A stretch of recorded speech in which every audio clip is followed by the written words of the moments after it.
Ngayon nyo kailangang magpakatatag ni Zack. Lagi niyong tatandaan, nandito lang kami ng tiyo Manolo nyo. Salamat po, Tia Elisa. Kung wala po kayo, hindi ko alam kung ano ang gagawin ko. Hanggang ngayon, parang ang hirap pa rin natanggapin na wala na ang Itay. Ang saya pa naming nagkukwentuhang tatlo nung isang gabi. Tapos ngayon, wala na siya. Traitor talaga ang sakit sa puso eh. Ang dami pa naman nating plano pagkatapos ng graduation ni Zack. Hindi na niya nahintay ang pagtatapos ng kapatid ko. Excited pa naman siya na umakyat sa stage. Nasaan nga pala ang kapatid mo? Kanina ko pa siya hindi nakikita. Nagkukulong po siya sa kwarto. Alam niyo naman po yun. Ayaw na ipinapakita ang pag-iyak niya. Anumang oras kasi darating na ang taga-punerarya. Kailangan nandito kayo kapag dumating na ang ama ninyo. Tatawagin ko na lang po siya mamaya. Hayaan na lang po muna natin siyang magluksang mag-isa. Sa inyong dalawa, si Zack ang pinakamahina ang loob. Mas sa kanya ako nag-aalala. Sana naman hindi maapektuhan ang kanyang pag-aaral. Hindi po yun. Alam naman niya na yun ang pangarap ng Itay namin. Saka po, 3 buwan na lang po magtatapos siya. Oo nga. Sa totoo lang, ang swerte sa inyo ni Kuya. Maliban sa mababait kayong mga bata, matatalino pa. Tuwing nag-uusap nga kami, wala na siyang ginawa kundi ang ipagmalaki kayong magkapatid. Swerte din po kami sa pagkakaroon ng tatay na katulad niya. Buong buhay niya, inilaan na talaga niya sa amin. Bigla ko tuloy naalala ang nanay niyo. Mula noon, hindi na talaga siya nagpakita sa inyo. Baka po nasa ibang bansa na siya, kasama ang bago niyang asawa. Yung nakilala niya sa isang dating app. Paano kung bigla na lang siya magpakita sa inyo? Sa totoo lang po, hindi ko alam kung anong magiging reaksyon ko. Nung bata pa kami, lagi ko siyang hinihintay na dumating. Sino ba naman ang ayaw na buo ang pamilya? Pero habang lumalaki, unti-unti ko na rin natatanggap na hindi na siya babalik. Pero kung ako lang, mas gusto ko na hindi na lang siya magpakita habang buhay. Kung ang dahilan lang naman niya magpapaalaga sa inyo. Haya na po yata ang taga-punerarya. Ay, sila nang iha. Tatawagin ko lang po si Zack. Walang tigil ang pag-iyak namin ni Zack habang inaayos ang kabaong ng tatay namin. Si Tia Elisa na lang ang kumakausap sa mga tauhan ng punerarya. Nang matapos sila sa pag-aayos, hindi na kami umalis ng kapatid ko sa tabi ng kabaong ni Itay. Ate, paano na tayo ngayon? Mula ng Itay. Alam ko na mahirap ang bigla ang pagkamatay ng Itay. Hindi na rin magiging tulad ng dati ang lahat. Pero kailangan nating magpakatatag. Ayaw ng Itay na makita tayong nahihirapan at nalulungkot sa pagkawala niya. Bakit kasi kailangan niya mawala kagad? Ilang beses ko na yang naitanong mula kanina. Pero sa huli, isa pa rin ang sagot na nakukuha ko. Hanggang doon na lang talaga ang buhay ng Itay. Lahat naman tayo doon papunta. Nauna lang siya sa atin. Araw-araw kong mamimiss ang Itay. Pangako ko sa kanya, magtatapos ako. Tutuparin kong lahat ng pangarap niya sa atin.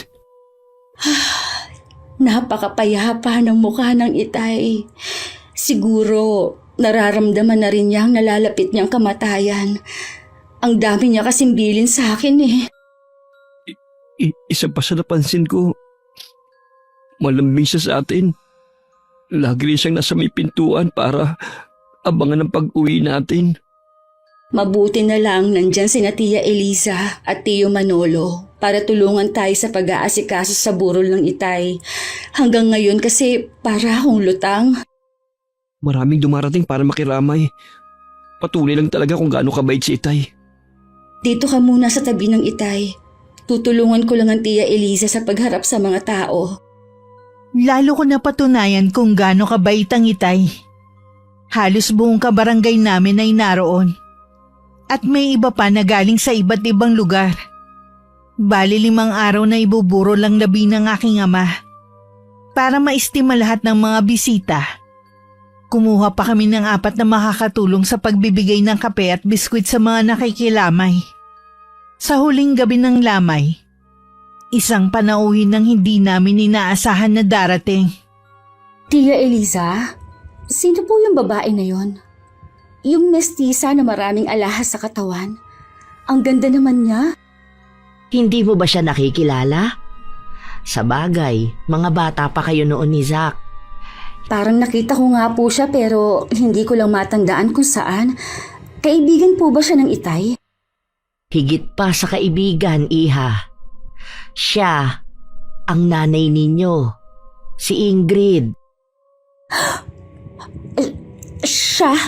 Ang nanay namin? Sigurado po ba kayo? Oo naman. Ang kapal naman ng mukha niya na magpakita pa rito. Kung ako sa'yo, hindi ko hahayaan na makalapit siya sa harap ng kabaong ng ama ninyo. Hindi po talaga. Ngayon, nananariwa lahat ang mga ginawa sa amin noon. Kung paano ang pagmamakaawa ng Itay noon na huwag niya kami iwan para sumama sa afam niya. Hindi ko makakalimutan ang lahat ng hirap namin noon. Halos araw-araw, lasing ang Itay dahil sa kanya. Kahit ilang taon na ang nakakalipas, hindi ko makakalimutan ang ginawa niya kay Kuya Frank. Bumabangon muli ang galit sa puso ko. Kung gusto lang naman niya na makiramay, hindi na kailangan pang magtagal siya dito. Iba ang kutob ko, Iha, sa bigla niyang pagsulpot dito. Hindi ako naniniwala na gusto lang niyang makiramay. Wala sa itsura niya ang nalulungkot sa pagkamatay ng ama ninyo. Hindi ko po alam kung kaya ko siyang harapin. Biglang nangatog ang tuhod ko. Baka kung ano lang ang masabi ko eh. Lalo't ang dami kong tanong sa kanya. Hindi mo siya kailangang harapin. Ako ang bahalang kumausap sa kanya. Nakatingin po siya sa atin.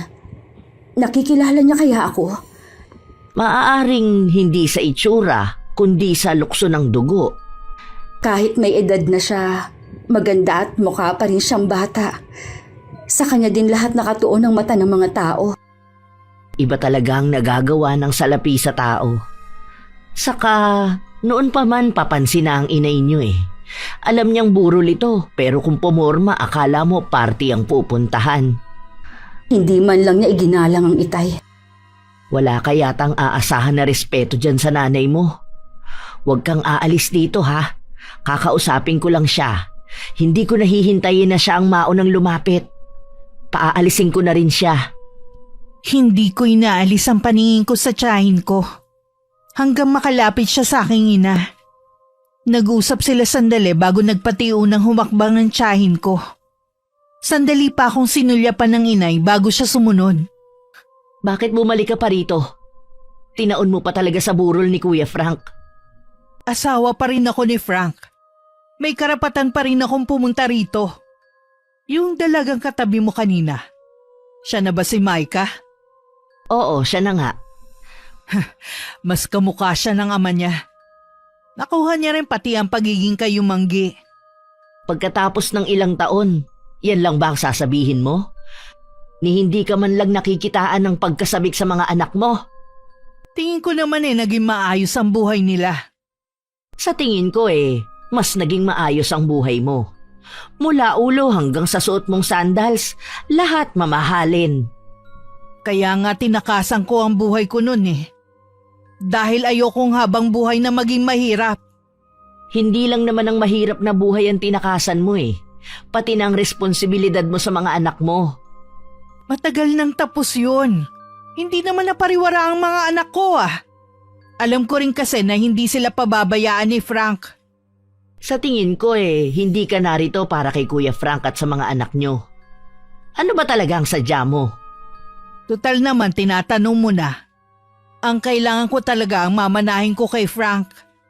Kahit mali-baliktarin mo man ang sitwasyon, asawa pa rin niya ako. May karapatan ako sa maiiwan na ari-arian ng asawa ko. Anong mana ang sinasabi mo? Mula noon, wala ka na talagang kahihiyan. Hindi mo na iginalang ang lamay ni Kuya Frank. Paano hindi ko na ginalang? Wala naman akong ginagawa ah. Tahimik lang naman ako sa isang tabi. Tapos bigla mo na lang ako nilapitan. Ang mabuti pa, umalis ka na lang. Hindi ka namin kailangan dito. Wala kang karapatan na paalisin ako rito. Asawa ko. At ikaw, pinsan ka lang ni Frank. Kung manggugulo ka lang sa katahimikan ng magkapatid, hindi kami papayag. Poprotektahan namin sila sa abot ng makakaya namin. Hindi ako manggugulo kung ibibigay nyo lang ang hinihingi ko. Nakita mo naman siguro kung gaano kasimple ang buhay ng mag-aama. Mula nang magkasakit si Kuya Frank, si Micah na ang umako sa gastusin at pagpapaaral sa kapatid niya. Anong ari-arian ang tinutukoy mo? Ito bang bahay na ito? Para sabihin ko sa'yo, umuupa lang sila dyan. Asawa ko ang may-ari nito. Hindi yan na tinutukoy ko. Kundi ang lupang minana niya sa kanyang yumaong ama. Anong lupa ang sinasabi mo? Alam mo ang tinutukoy ko. May karapatan ako sa lupang yon. At kukunin ko ang parte ko. Wala makakapigil sa akin. Bumalik din naman agad si Tia Elisa pero hindi na niya kasama ang inay. Niyaya ko ng tiyahin ko sa kwarto. Nagbilin lang ako kay Zack na maiwan sa tabi ng kabaong ni Itay. Siya po ba talagang nanay namin? Wala na ngang iba. Hindi man lang niya kami nilapitan ng kapatid ko para kausapin. Nahihiya siguro siyang lapitan kayo. Ilang taon ba naman bago siya magpakita? Sigurado naman na babalik pa siya. Ano daw po ba ang kailangan niya? Dahil sa lupang minana ng iyong ama. Yun po palang rason ng pagbabalik niya. Dahil sa lupang yon. Nagtataka naman ako kung paano yun nalaman ng nanay niyo. Ang lakas talaga ng radar ng babaeng yun basta pera. Nagbilin nga po pala ang Itay na kapag mawala siya, ibenta na namin ang lupang minana niya kay Lolo. Gusto niya po kasing pakinabangan na namin. Dati nga napag-usapan namin ng tungkol sa lupa na yon. Sabi ko, bakit ka ako hindi pa ibenta para pakinabangan niya? Ang sagot niya, mas gusto raw niyang kayong magkapatid ang makinabang. Puro na lang kami ang iniisip ng Itay. May pagkakataon siyang maging masaya ulit noon pero alang-alang sa amin ni Zack, hindi na rin siya naghanap ng makakasama. Kahit kayo lang namang tatlo, naging masaya pa rin naman ang Itay ninyo. Sayang nga lang po, hindi na niya inabot ang pagtatapos ni Zack. Isa po yun sa nagpapabigat sa aming magkapatid. Makikita pa rin naman niya ang pagtatapos ng kapatid mo. Sigurado ako, masaya na ang Itay niyo kung saan man siya naroroon. Mabalik po tayo kay Inay. Ano pong gagawin ko? Nanay mo pa rin siya. Irespeto niyo pa rin sa kabila ng mga ginawa niya. Pero ang tanggapin muli siya sa mga buhay ninyo, huwag mo nang payagan. Hindi na po talaga. Nasanay na rin kami na wala siya. Paano po kung ipilit niya ang karapatan niya sa lupa ng Itay? Kung nabubuhay ang Itay ninyo, ito rin ang sasabihin niya. Sa inyo lang ang lupang yon. Walang karapatan ng nanay ninyo. Kaya gusto ng ama ninyo na maibenta ang lupa na yon para maranasan ninyo ang maginhawang buhay kapag nawala na siya. Saka ko na nga lang po iisipin ang tungkol sa bagay na yan. Ilalaan ko po muna ang oras ko kay Itay hanggang sa mailibing siya. Tama yan. Hayaan mong maghintay ang ina ninyo kung kailan nyo siya mahaharap. Tara na po sa labas. Siguradong dadagsa ang mga makikilamay ngayong gabi. Kinabukasan hindi namin inaasahan na marami ang sasama sa libing ng aming ama. Patunay lang kung gaano siya kabait. Matapos maihatid ang Itay sa huling hantungan, sina Tia Elisa at Tio Manolo na lang ang nagpasalamat sa mga sumama. Nasa tabi pa rin kasi kami ng puntod ng aming ama at walang tigil sa pag-iyak. Parang ang ayaw naming umalis kung hindi nga lang umaambon na. Pagdating sa bahay, sinalubong kami ng matinding kalungkutan. Ngayon ko mas nararamdaman ng sobrang lungkot kesa nung nakaburol pang Itay. Hindi na magiging madali ang pagising natin tuwing umaga. Wala na kasing maghahanda ng kape at almusal natin. Wala na rin mag-aabang sa labas ng bahay sa pag-uwi natin. Wala na rin ang mangungulit ng tawag kapag na-late tayo sa pag-uwi. Ang dami na palang magbabago sa bahay na ito. Ngayon wala na si Itay. Kailangan pa rin nating magpatuloy sa buhay. Yun pa rin ang gusto ng Itay sa atin. Gagawin ko pa rin ang dati ko nang ginagawa. Ayoko namang mag-alala pa sa atin si Itay kung nasaan man siya. Oo nga pala, may kailangan ako sabihin sa'yo. Kung tungkol sa pagbabalik ni Inay, wala akong pakialam sa kanya. Hindi na natin siya kailangan ngayong malalaki na tayo. Siya kasi ang may kailangan sa atin.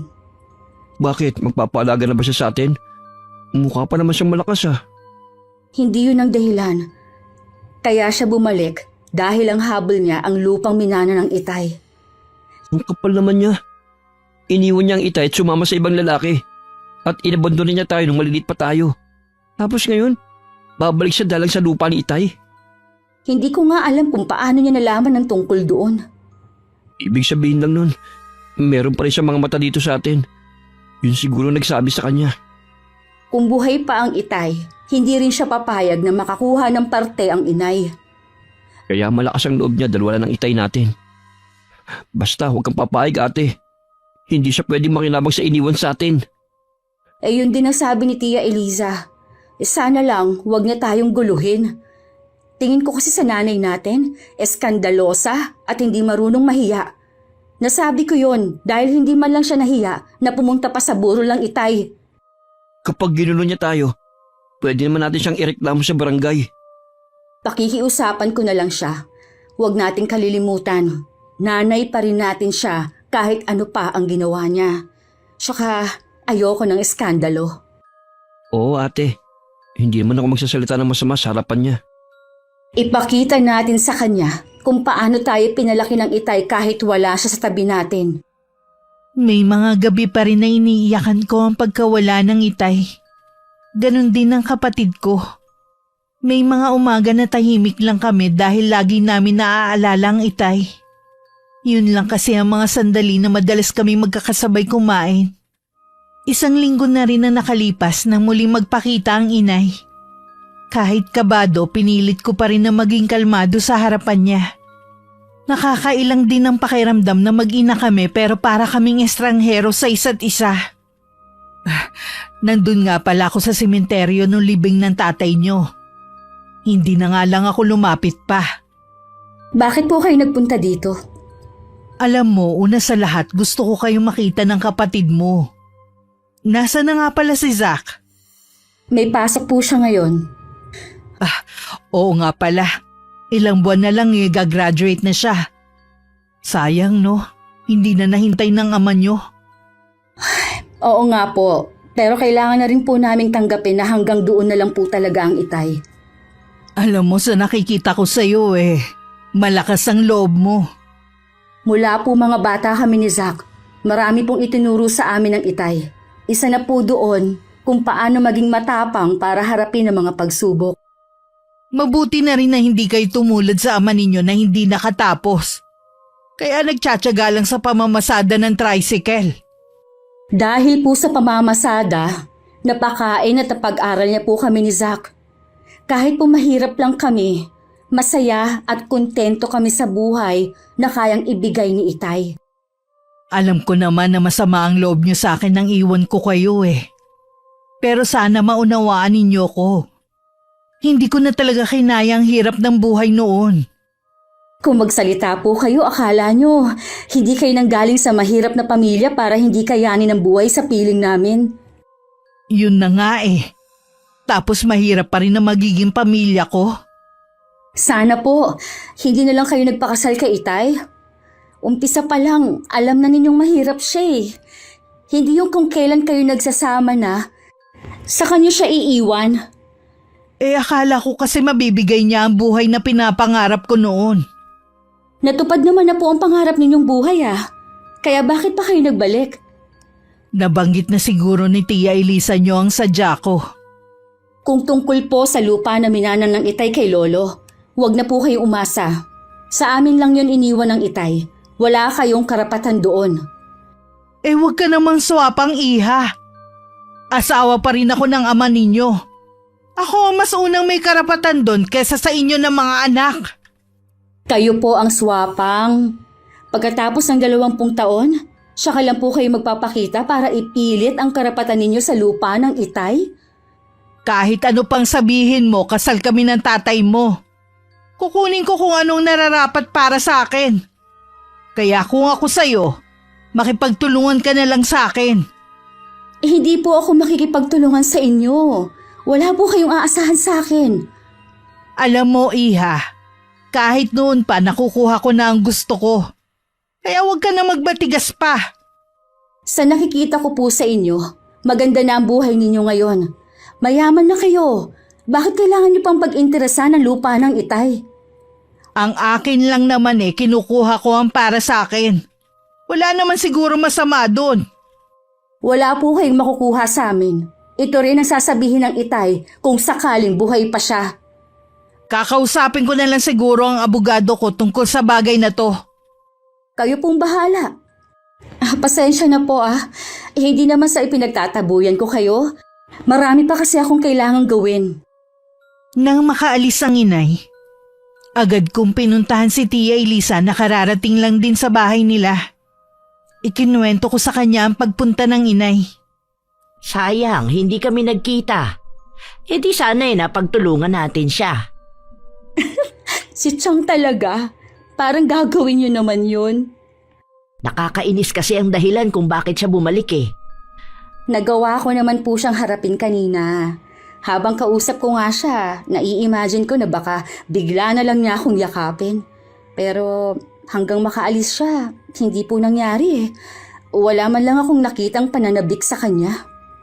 Aminin mo man o hindi, alam ko na nasasabi ka rin sa pagmamahal ng isang ina.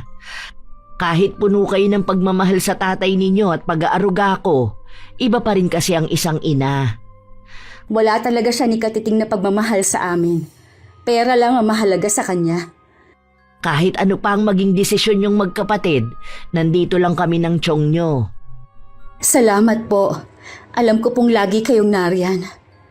Ano kaya ang naging buhay ng nanay mo mula nang iwan kayo, no?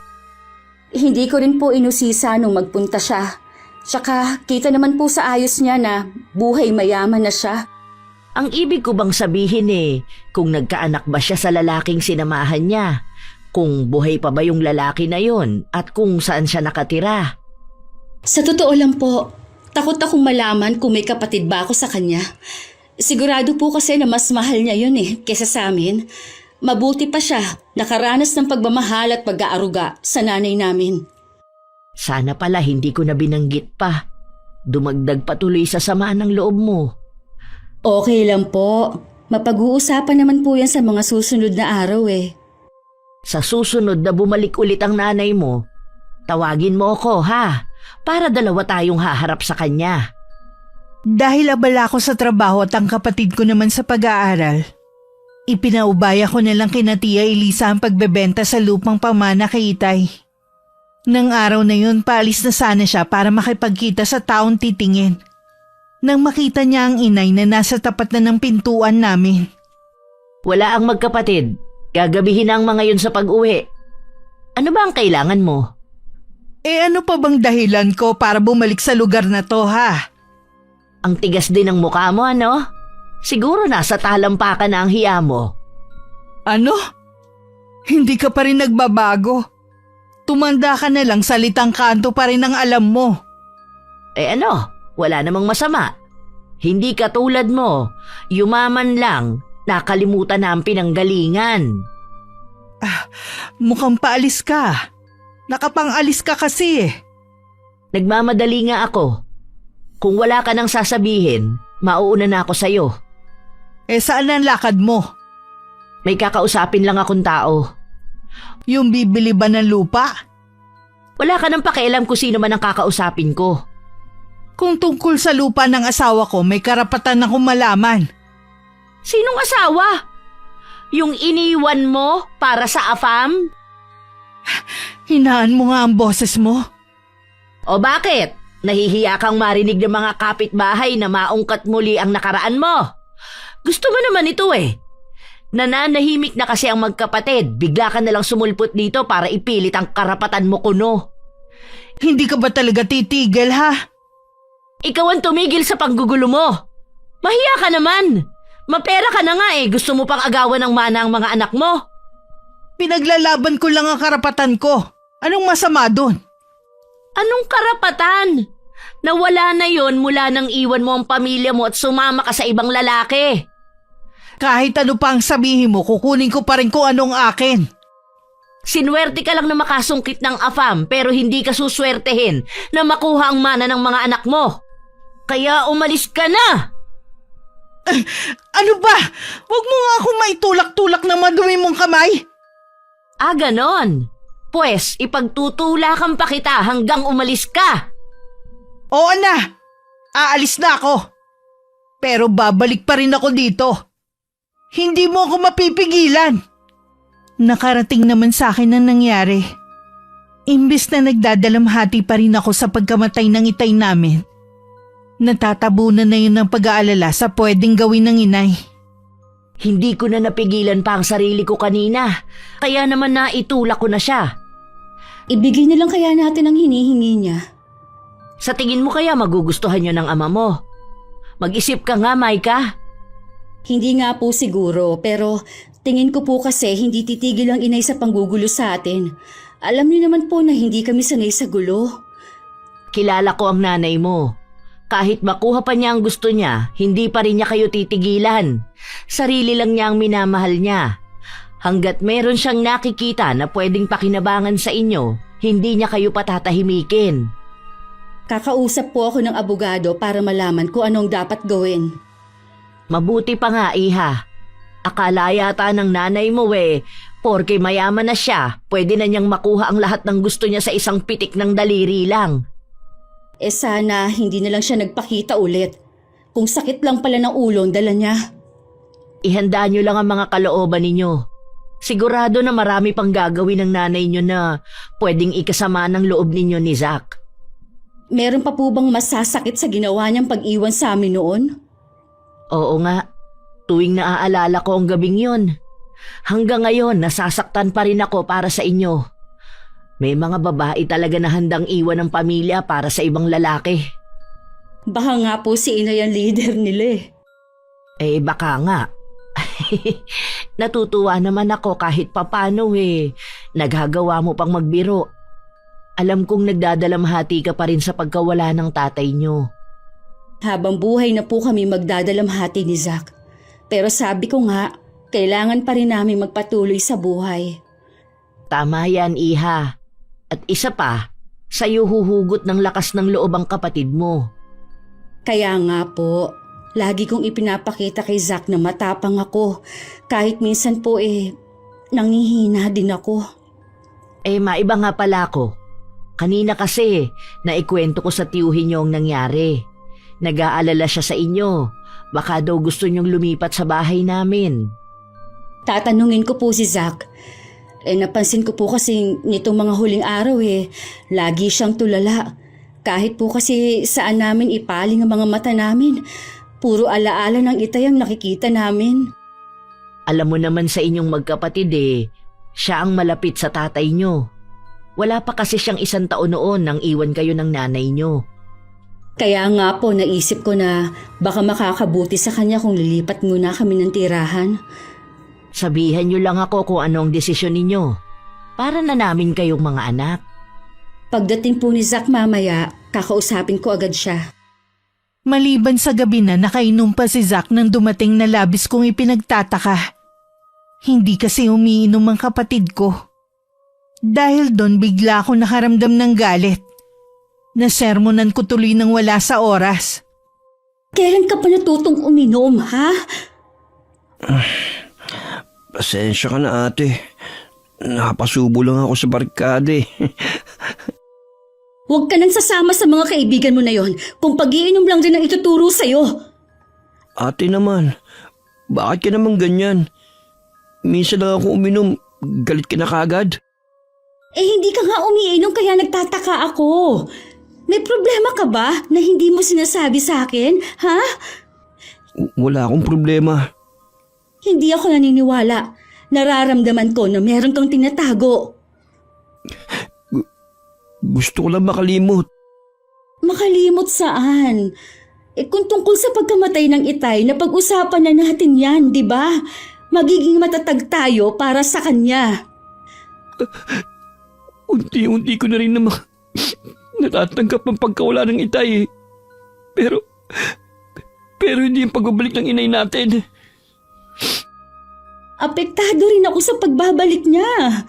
Lalo't hindi maganda ang intensyon niya. Mangako ka, ate. Hindi mo siya bibigyan ng parte ng lupang pamana sa atin ng Itay. Wala siyang karapatan doon. Pagkatapos ang ginawa niya pag-iwan sa atin. Huwag ka mag-alala. Ni piso, wala siyang makukuha sa atin. Kaya alisin mo na yung pag-aalala mo. Salamat, ate. Sorry kung uminom ako at naglasing pa. Gusto ko lang kasi makalimot eh. Huwag mo nang uulitin ang pag-inom mo ng alak. Hindi yan mabuti sa kalusugan mo. At kung may problema ka, maliit man o malaki, nandito lang ako para makinig. Pangako, ate. Hindi na ito mauulit pa. Mabuti naman, nagkalinawan na tayo. Kumain ka na ba? Hindi pa, ate. Hindi pa rin ako kumakain dahil hinihintay nga kita.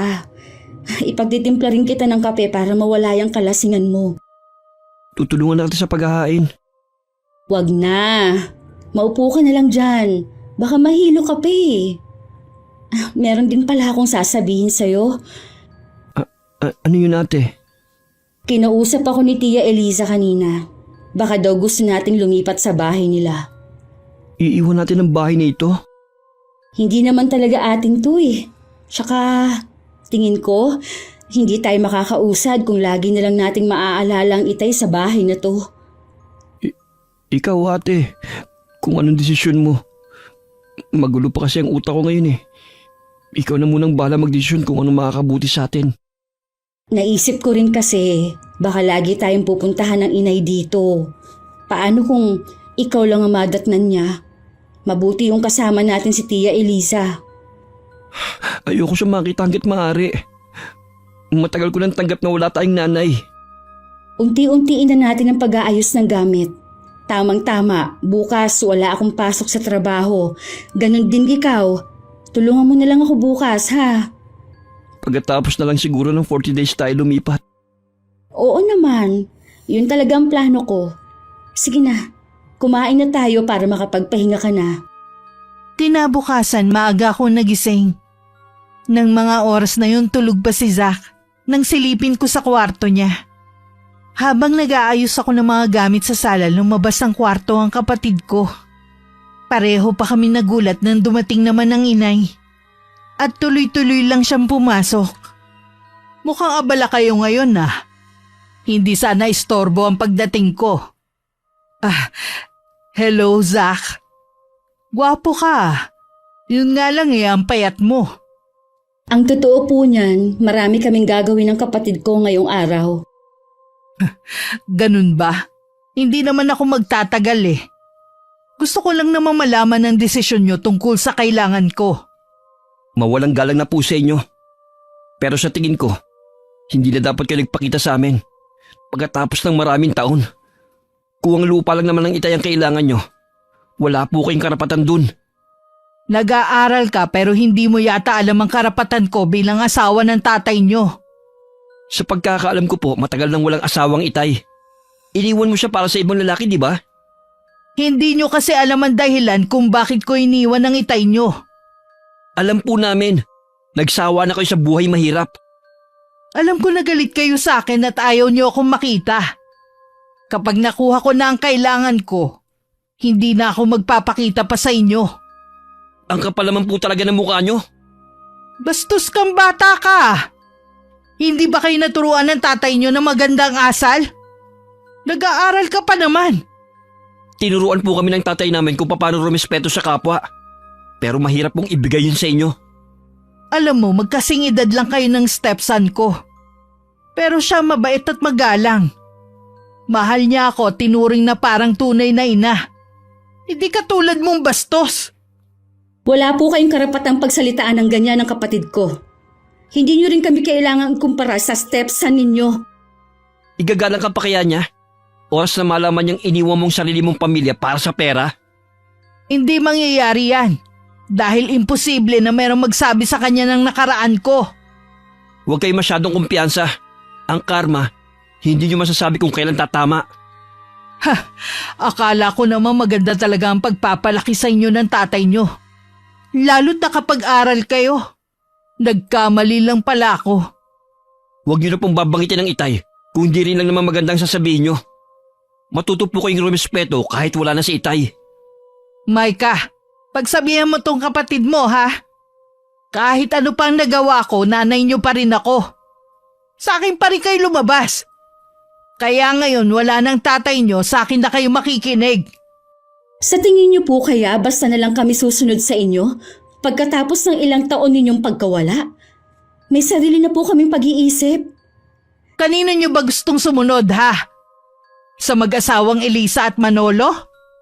Sila po ang naging karamay ng itay nung panahong iniwan niyo siya. Ngayon naman po, kami ang dinadamayan nila. Wala po akong nakikitang masama kung sa kanila man kami susunod at makikinig. Kaya siguro kayo ganyan eh. Dahil nasusulsulan kayo ng dalawang yon. Itong tandaan nyo ha. Hindi ako papayag na sila ang makinabang sa naiwang ari-arian ng ama nyo. Naghihirap na po ba kayo? Ha? Bakit mo naman naitanong yan? Nagtataka lang po kasi kami kung ba't ganun nyo nalang habulin ang lupang minana ni itay. Kapiraso lang po yun, kumpara sa yaman nyo ngayon. Hindi pa ba malinaw? Asawa ako ng tatay ninyo. Kaya may karapatan ako. Sana po nung nagkapera kayo, nag-aral din kayo. Para alam nyo yung sinasabi nyong karapatan. Iniinsulto mo ba ako ha?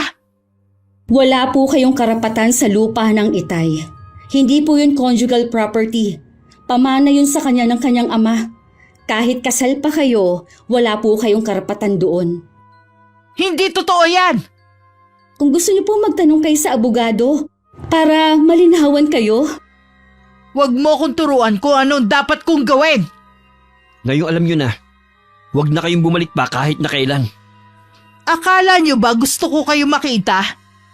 Kung pwede lang sana na hindi na lang kayo ipinanganak eh. Buhay na alaala kayo kung paano ako naghirap nun. Parang patalim na sumaksak sa mga puso namin ng kapatid ko ang mga binitiwang salita ng inay. Mula nun madalas ko nang makitang tulala si Zach. At minsan umiiyak sa gabi.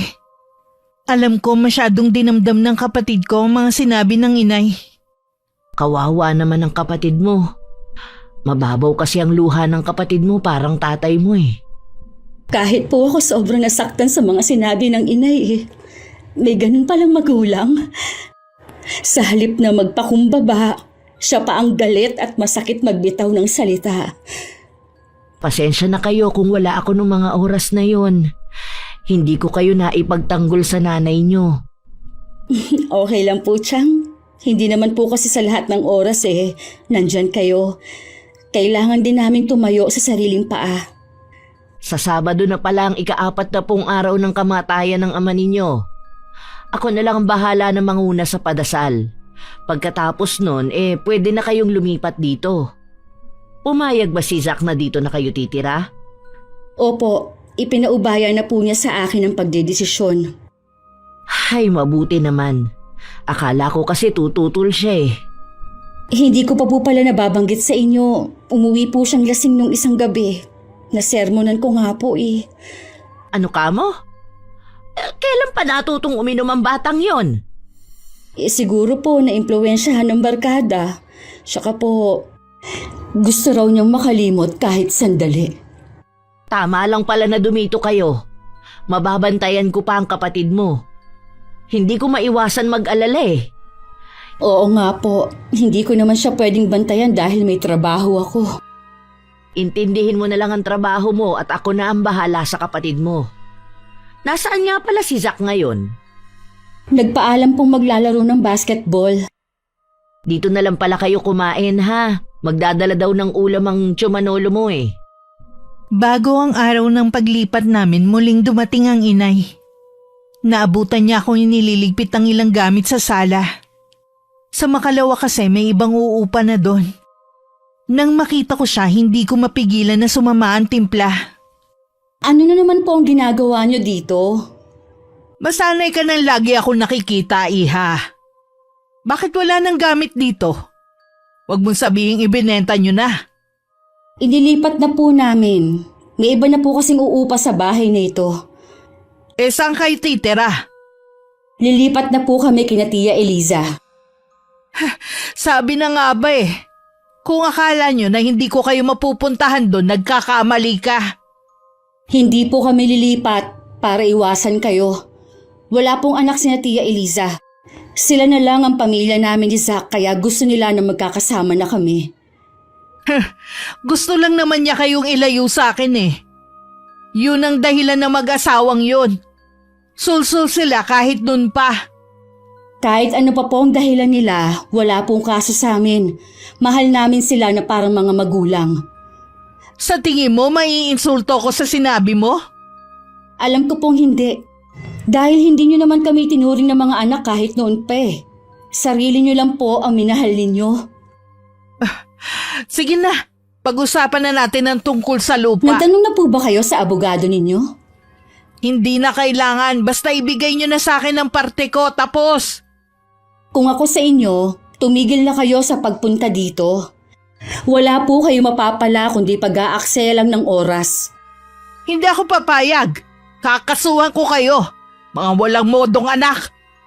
Gawin niyo po. Nagsasawa na rin ako sa mga masasakit ninyong sinasabi sana nga po, hindi na lang namin kayo naging ina. Nagkukunwari ka pang mabait. Pero lumabas na rin ang tunay mong ugali. Manang-mana ka sa tatay mo. Opo, nagmana kami ng kapatid ko sa tatay namin. Mabuti na lang, wala kaming nakuhang ugali sa inyo. Maldita ka! Subukan ninyo, nasaktan ako. Baka nakakalimutan ninyo kung nasaan kayo. Marami akong pwedeng ikaso sa inyo. May araw din kayong magkapatid sa akin. Lalo ka na! Galit na umalis ang inay. Ako naman parang nauupos na kandila na napaupo na lang. Humahangos naman na dumating si Tia Elisa. Nakita kong galing dito ang nanay mo. Mukhang galit na galit. May nangyari ba? Matindi po ang pagtatalo namin. Sumusobra na po kasi siya kaya nasagot ko na po siya. Kailan ba matatapos ang problema natin sa babaeng yun? Kung inaakala po niya na makukuha niya ang gusto niya, nagkakamali siya. Hindi niya ako pwedeng sindakin na lang. Tama, maging matigas ka sa kanya. Natiis nga niya kayo ng ilang taon Chang, meron na po bang bibili ng lupa?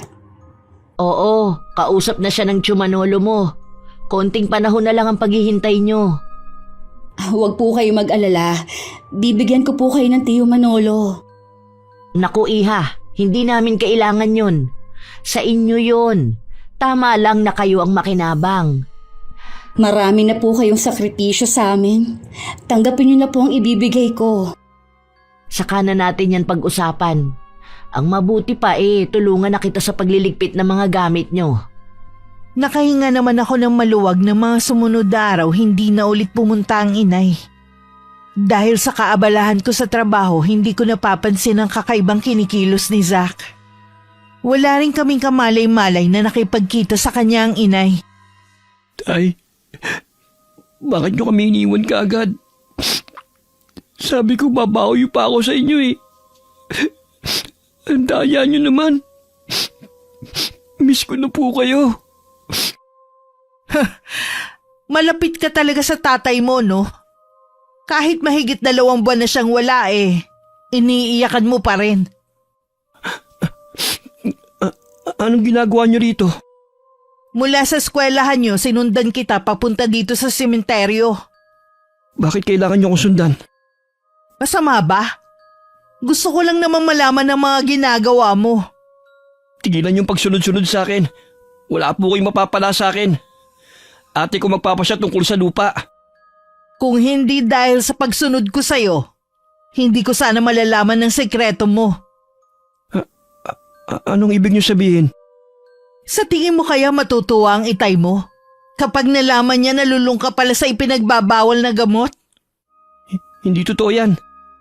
Parang pinalalabas mo na gumagawa ako ng kwento Kaya minabuti kong kuhanan na lang kayo ng video. Ito, panoorin mo. Matibay na ebidensya yan. Hindi. Burahin mo yan. Hindi dapat kumalat yan. Isang buwan lang gagraduate na ako. Baka makarating yan sa eskwelahan namin. Ganun ba? Pasensya ka na, iho, pero kausap ko na ang isa sa mga professor mo kanina. At pinakita ko na to. Bahala na siya kung anong parusa ang gagawin sa'yo. Anong ginawa mo? Hindi mo ba alam na pwedeng hindi ako makagraduate? Sinira mong buhay ko! Ganti ko yan dahil sa pagmamatigas nyo ng ate mo. Sarili nyong ina pinagdadamutan nyo. Anong klase kayong mga anak? Ang sama mo! Masama na kung masama. Wala akong pakialam kung yan ang tingin nyo sa akin. Kahit hindi nyo ibigay ang parte ko sa lupa ng ama nyo, at least nakaganti na ako sa inyo. Ang pangarap namin, Itay, sinira mo. Bakit? Tumigil ka nga sa pag-atungal mo dyan. Baka mamaya bumangon ng mga patay sa sementeryo na to. Wala kang kasing sama. Hindi ka sana patahimikin ang konsyensya mo habang buhay. Matutupad sana ang pangarap mo kung nakinig lang kayo sa akin. Hindi niyo ako kaya. Tatay niyo nga, hindi ako kinaya Kayo pang mga anak ko. Halos umalik na sa lupa ang mukha ng kapatid ko sa tindi ng paghagulgul niya. Ang inay naman nakangiti pang naglakad palayo sa lugar na yun. Gaya ng inaasahan, hindi pinalampas ng eskwelahan ang nangyari.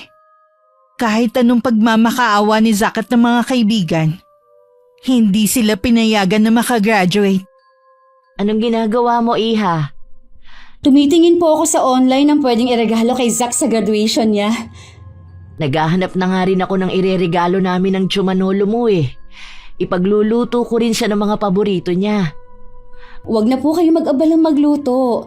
Plano ko po kasi na kumain na lang sa labas sa araw na yon para hindi na po kayo mapagod. Mas okay nga siguro nakakain na lang tayo sa labas. Matagal-tagal na rin naman nung huling lumabas tayo ng itay nyo. Nasaan nga po pala si Zack? Maagang umalis kanina Sa university daw siya pupunta. Baka may practice. Malamang po, bagong cellphone na lang ireregalo ko sa kanya. Naku, siguradong matutuwa ang kapatid mo. Hindi naman kasi siya pala hingi sa inyo Nakita ko nga na luma na ang cellphone niya at may basag na. Napakabait naman po ni Zack kahit nung bata pa. Hindi siya maluho kahit kaya ko namang ibigay. Mahina nga lang ang loob. Nitong mga huling araw nga laging malalim ang iniisip niya. Nang tanungin ko naman kung may problema, wala naman daw at iniisip lang ang graduation nga. Hindi lang po siguro siya makapaniwala na magtatapos na siya. Oo nga. Maiba nga pala ako. Hindi na yata nagpakita ulit ang nanay niyo. Baka po natauhan na rin. Wala naman po talaga siyang habol dahil pamana ang lupa na yon kay Itay. Siguro po may nakausap na siyang abogado. Ang yabang kasi niya Sana nga wag na siya magpakita. Baka mamaya kasi nagpapalamig lang yun. Ipagdasal po natin na sana tuluyan na siyang manahimik. Oo nga, magtitirik pa ako para ipagdasal siya. Sana lang tablan siya. Si Tia Eliza talaga. Isang linggo na lang graduation na ng kapatid ko. Handa na rin ang mga regalo namin sa kanya. Minsan pag uwi ko, nadatnan ko siyang nakatingin sa damit na isusuot niya. Excited ka na, no? Oo, ate. Itong damit na ito, kami pa ni tatay ang bumili. Tapos, bilang araw na lang inatake pa siya. Ay, alam ko, namimiss mo na siya. Ganon din naman ako Sigurado, masaya siyang nakatingin sa'yo. Sa wakas, pakakaakyat ka na rin sa stage. Ate! Binata ka na? Pero iyakin ka pa rin. Sorry ate. Bakit ka nagsasorry? Basta ate. Sorry talaga. Tandaan mo, mahal na mahal kita. Mahal na mahal din kita. Ate, gusto mo ba ng ice cream? Libre ko.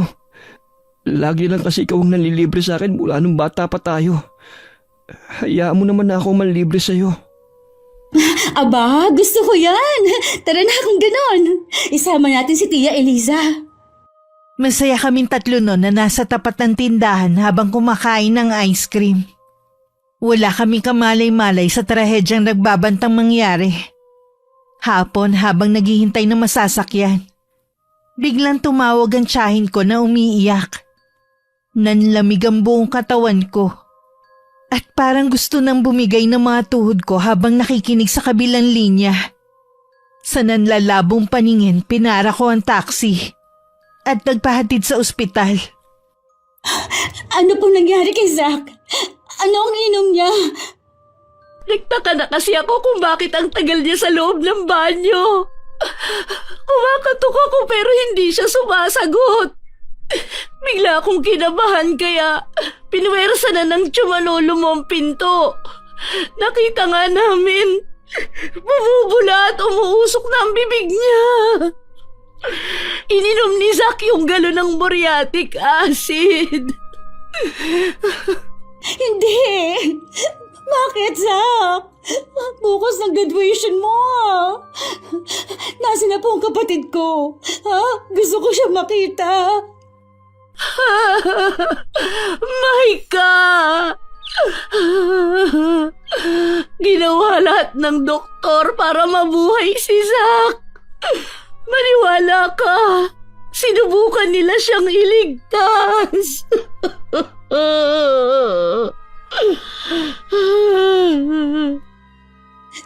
Tia Eliza, nasaan si Zach? Nasa higaan siya. Kakalabas lang ng doktor at nurse. Zach? Nandito na si ate. Bakit? Bakit nakataklob siya ng kumot? Tanggalin niyo. Baka hindi siya makahinga eh. Maika. Maika. Wala na si Zach. Hindi totoo yan. Marami kaming planong dalawa. Hindi niya magagawang iwan akong mag-isa. Hindi makasarili ang kapatid ko. Zach!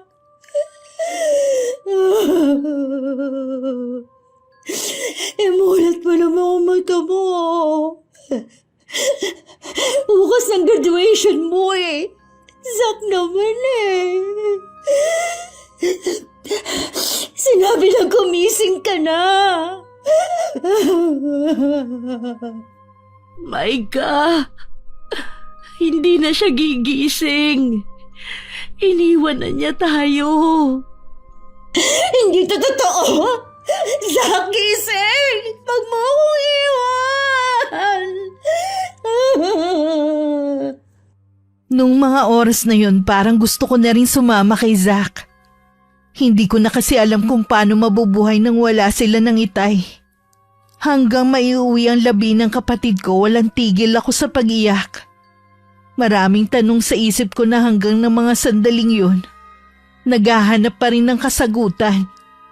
Maika, alam ko na hindi ito ang tamang oras pero kailangan mo na kasing malaman.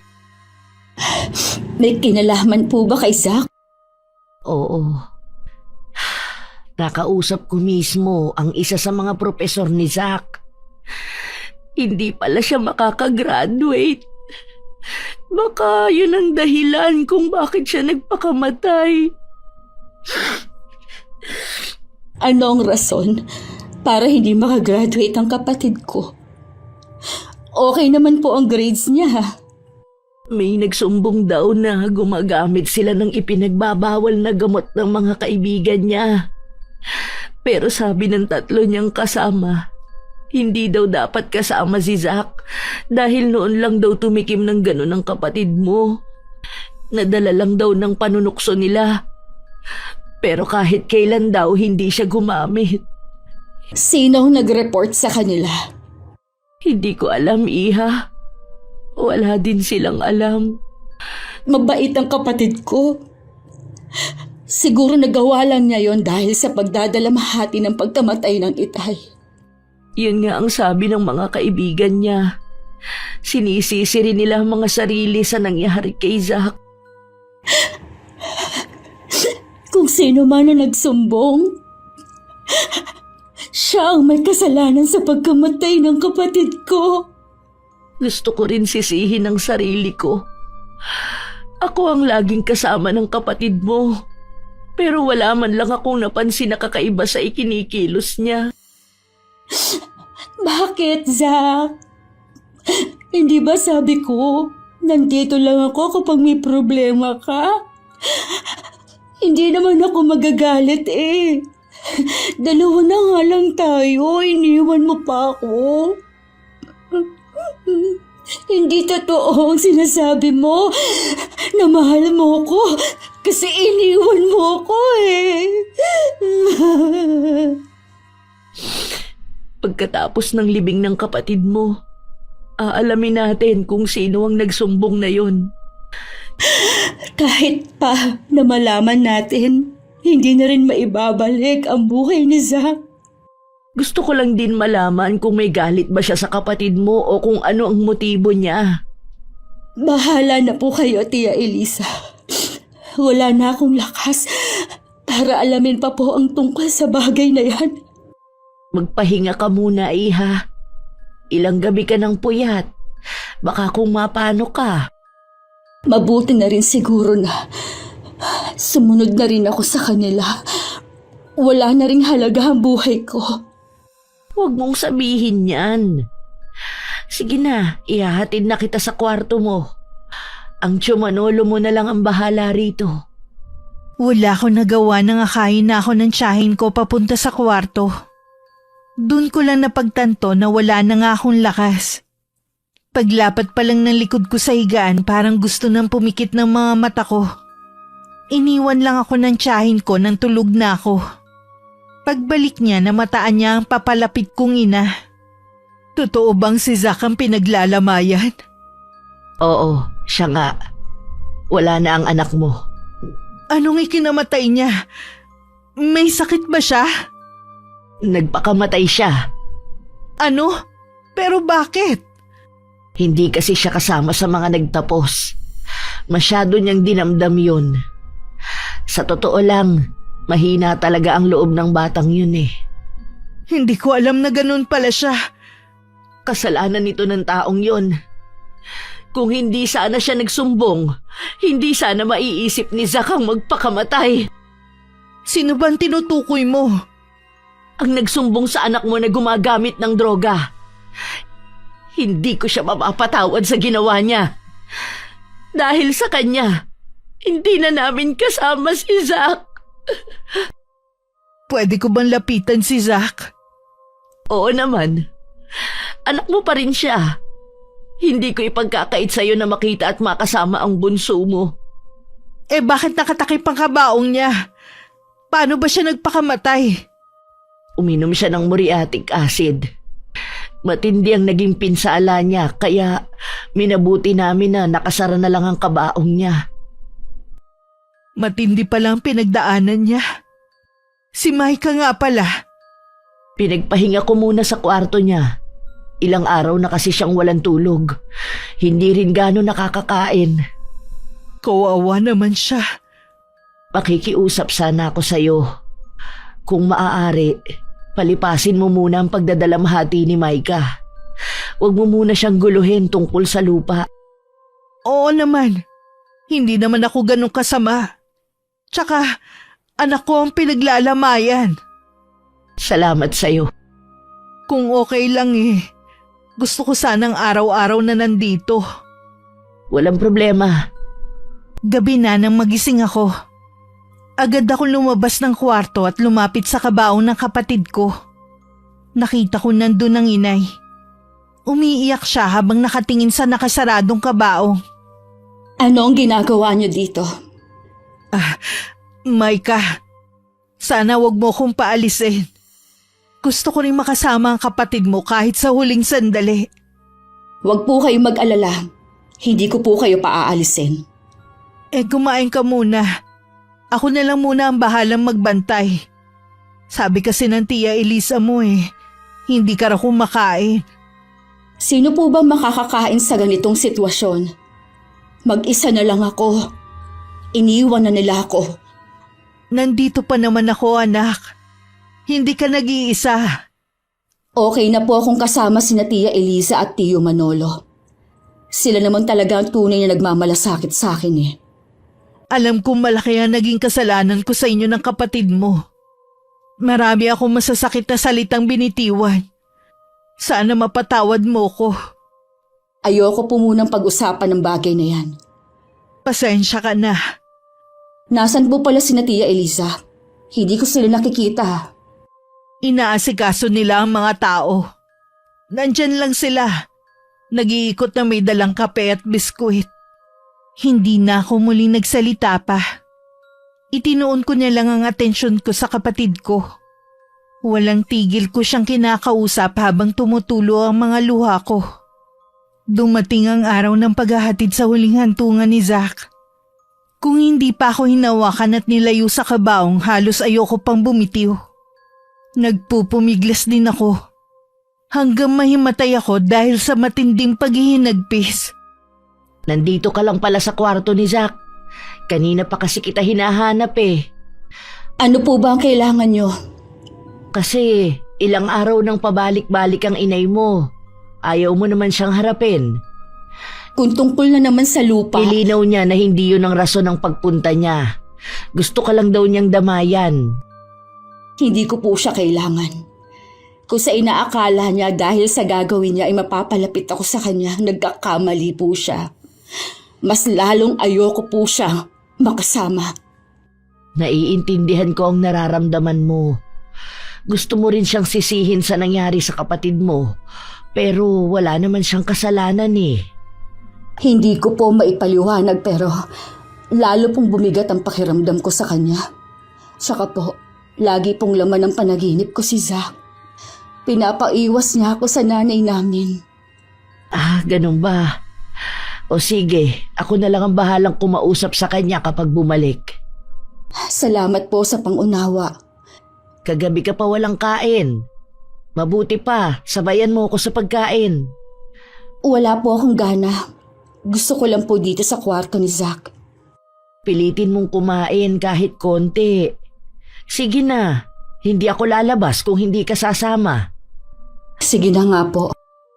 Ay salamat naman, napilit na rin kitang kumain. Hindi matutuwa ang itay at kapatid mo kung makikita nilang pinababayaan mo ang sarili mo. Mula nang mamatay ang kapatid ko, hindi na ako pumasok sa trabaho. Mas gusto ko lang magkulong sa kwarto ng kapatid ko. Kinabukasan dumating muli ang inay. Hinayaan naman ng tiyahin ko na masilip niya ako. Sa tingin ko wala na sa tamang katinuan si Maika. Nagdadalamhati pa ang anak mo dahil sa magkasunod na pagkawala ng itay at kapatid niya. Yun nga ang dahilan kung bakit para na siyang nawawala sa sariling katinuan.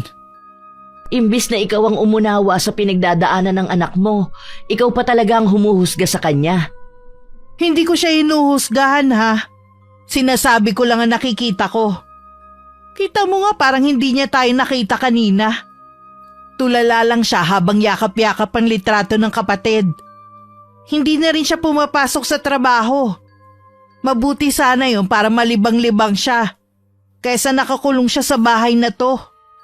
Kung sakali man na mawala nga sa katinuan si Maika, nandito lang ako para alalayan siya. Pati ba sa lupang pag-aari ni Frank ikaw ang namamahala? Hindi ako papayag, no? Ganyan na nga ang kalagayan ng anak mo eh. Yun pa rin talaga ang inaalala mo. Nag-aalala rin naman ako sa anak ko. Pero mas nag-aalala ka sa mana niya. Ang mabuti pa siguro isama ko na si Micah. Hindi ako papayag sa gusto mong mangyari. Akala mo siguro hindi ko nababasa ang nasa isip mo. Ipatingin natin si Micah. At kapag sinabi ng doktor na nawawala siya sa katinuan, wala kang magagawa kundi ibigay siya sa akin. Ano ba ang tingin mo sa anak mo?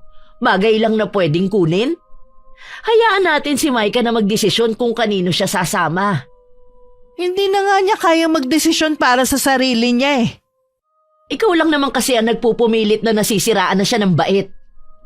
Sa kung totoo naman na... Mabuti pa umalis ka na sa pamamahay ko. Baka kasi kung ano lang ang magawa ko sa'yo. Hindi mo ko habang buhay na maitataboy. Babalik ako sa ibang araw. Magdadala ako ng doktor para mapatunayan na baliw na nga si Micah. Naiiling na lang si Tia Elisa habang tinatanaw ang papalayo kong ina. Masinsinan naman akong kinausap ng tiyahin ko. Kung hindi mo aayusin yung sarili mo, malamang mapagkamalang ka nang nawawala sa katinuan gaya ng gustong palabasin ng inay mo. Bakit po ba pati pagluluksa ko pinapakialaman niya? Paano kasi? Naghahabol pa rin siya sa lupa ng itay mo. Lalong maghahabol yon oras na malaman niya na naibenta na. Kapag pumunta po siya dito, paalisin niyo na lang. Ayoko siyang makita kahit kailan. Naku, hindi na talaga. Naiinis na naman kasi ako sa kanya eh. Akala ko naman nagbago na, hindi pa pala. Pakunwari lang pala yung bait-baita niya sa'yo. Sa panaginip ko po, may sinasabi si Zack habang umiiyak. Hindi ko naman po maintindihan. Panaginip lang yon, iha. Lagi mo kasing iniisip si Zack, kaya pati sa panaginip nadadala mo. Baka nga po. Ang mabuti pa dun ka muna sa upuan. Aayusin ko lang itong higaan. Malinisan na rin ang kwarto niya. Ilalabas ko na rin itong kumot at sapin. Meron pong papel na nahulog. Ha? Baka nakaipit ito sa kama. Parang sulat Oh, sulat nga. Nakapangalan sa'yo. Akin na po at babasahin ko. Baka sulat po ni Zack bago siya magpakamatay. Nanginginig ang kamay na inabot ko ang sulat at saka binasa. Hilam na sa luha ang mga mata ko nang ibigay ko ang sulat kay Tia Elisa. Kahit ang tiyahin ko hindi makapaniwala sa nilalaman ng sulat galing sa kapatid ko. Diyos ko! Totoo ba ito? Siyang nagsumbong kay Zack.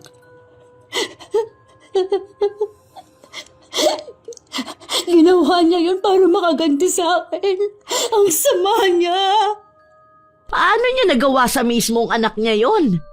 Ganun ba talaga siya kagahaman sa pera? Hindi pa ba siya kontento sa buhay na meron siya? Sinira niya ang pangarap ng kapatid ko.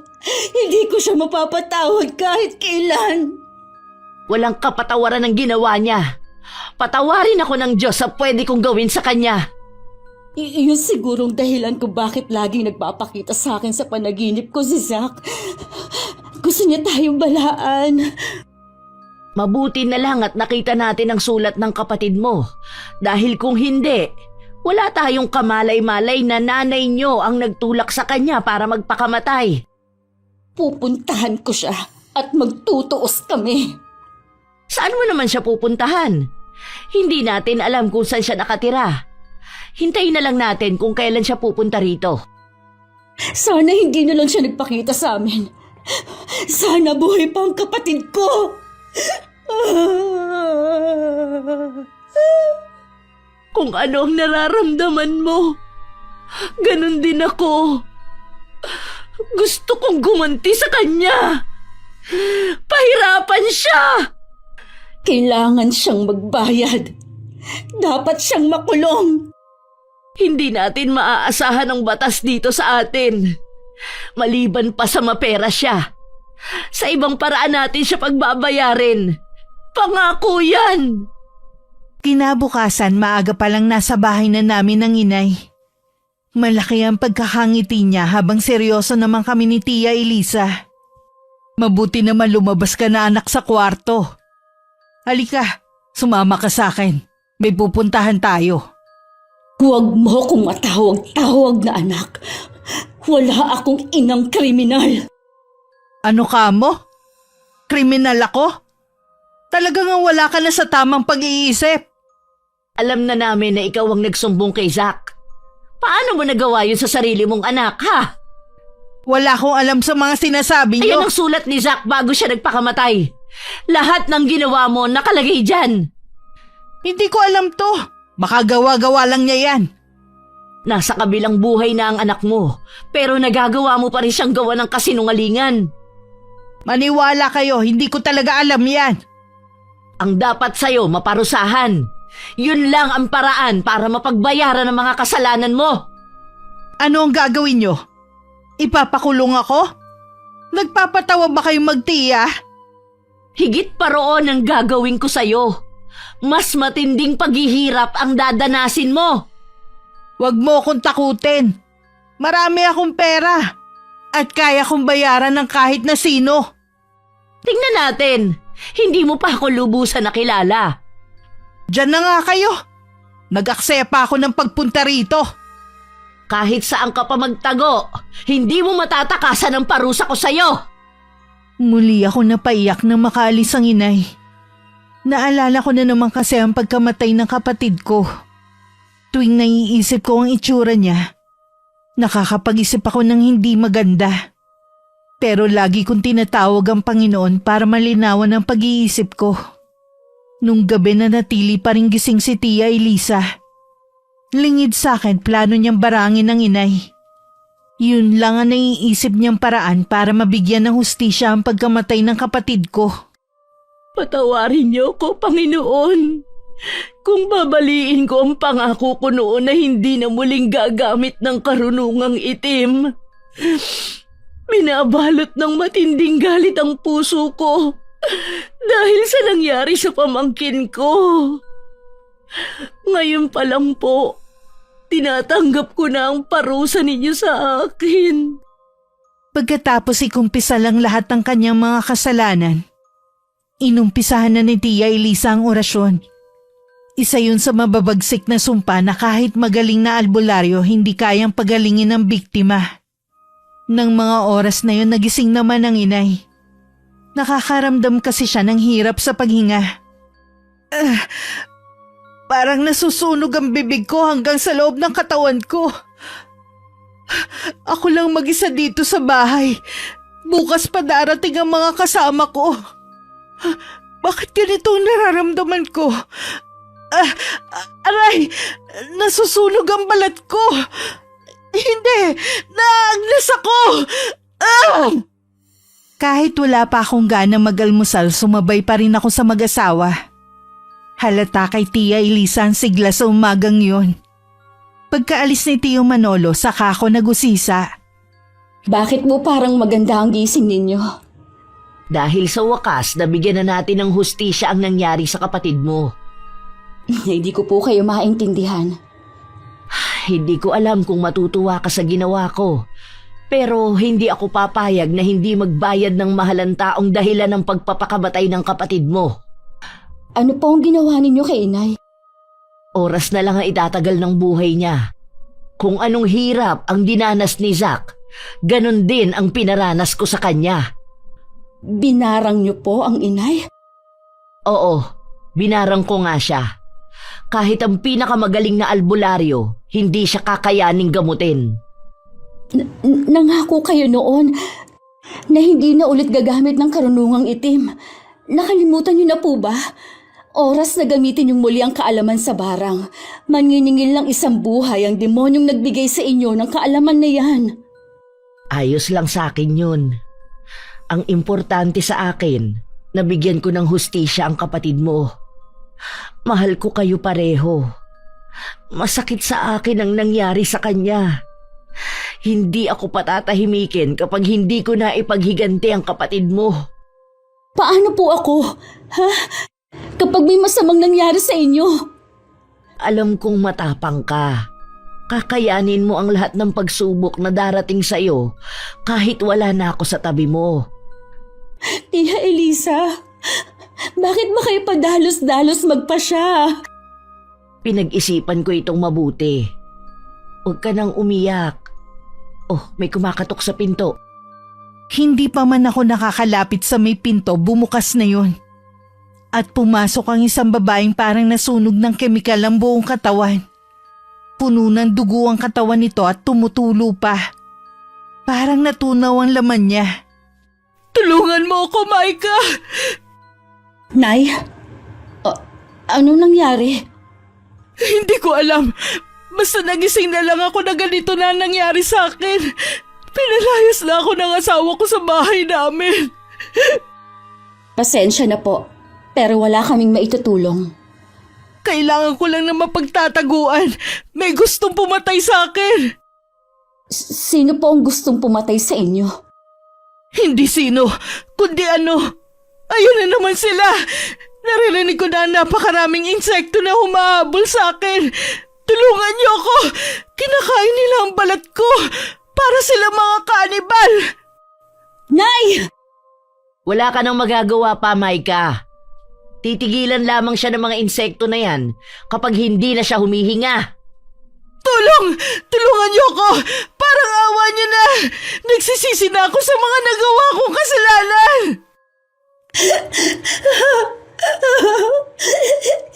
Inay! Sana hindi ka nalang nagbalik sa lugar na ito. Yan ang kabayaran mo sa mga nagawa mong kasalanan. Sa pagiging gahaman mo. Pati anak mo ipinahamak mo dahil sa kapiraso ng lupa na gusto mong angkinin. Lumipad lang palayo ang mga insekto nang wala ng buhay ang inay. Sa kabila ng ginawa niya, hindi ko pa rin maiwasan na maiyak sa awa. Ako pa rin naman na naglibing sa katawan niya. Hindi ko alam kung bakit sa tabi ng puntod ng itay at kapatid mo inihimlay ang labi ng nanay mo. Siguro po para kahit sa kabilang buhay, magkakasama pa rin silang tatlo. Hindi ko alam kung gusto ba yun ng itay at ng kapatid mo. Hindi ko pa rin napapatawad ang inay pero sana balang araw, mahanap ko pa rin ang kapatawaran para sa kanya. Ako ba? Napatawad mo na. Matagal na po. Hindi ko naman po kayo masisi kung bakit ninyo ginawa ang bagay na yun eh. Alam ko po dahil sa pagmamahal ninyo sa amin ni Zack, lahat kaya ninyong gawin. Salamat, Iha. Nadala lang kasi ako ng matinding galit. Tayo na pong umuwi. Malapit na po kasing gumabi. Sa bahay na lang po tayo magkwentuhan. Inakbayan ko pa si Tia Elisa habang naglalakad kami paalis sa sementeryo. Hindi ko alam kung anong bukas na naghihintay sa akin. Ipinaubaya ko na lang sa Panginoon ang lahat. May tiwala naman ako sa kanyang plano kesa sa sarili kong plano. Wakas.